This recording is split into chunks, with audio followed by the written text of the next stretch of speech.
ভিডিওটা শেয়ার করে দিবেন। আগামীকালকে শুক্রবার। অনেকে আছে 1 সপ্তাহ পরে নমাজে যাই, তারপরও গিয়া নামাজ পাই না, এমনও লোক আছে। 1 বছর পরে ঈদের নামাজে যাইবে,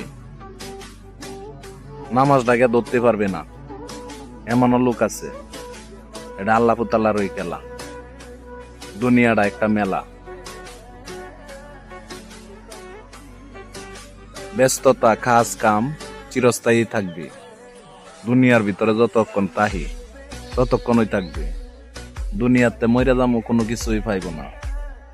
হইতে জান্নাত না হলে জাহান্নাম, দুইটার একটা। সৎ পথে চলেন, মিথ্যা কথা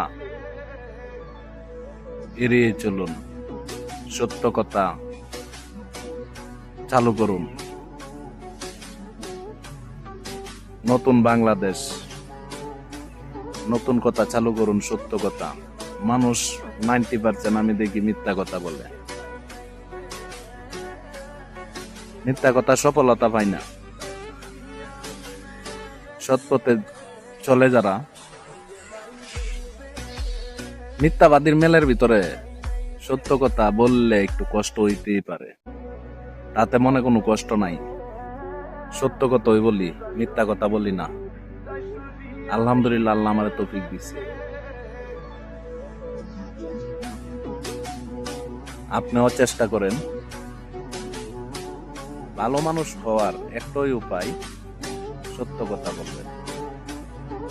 যতই দুঃখ কষ্ট আসুক, যত তুফান আসুক, সত্য কথা বলবেন। মিথ্যা কথা বলবেন আর ধ্বংস হয়ে যাবেন দুনিয়ার ভিতরেই। জাহান্নাম তো আছে, উপায় নাই।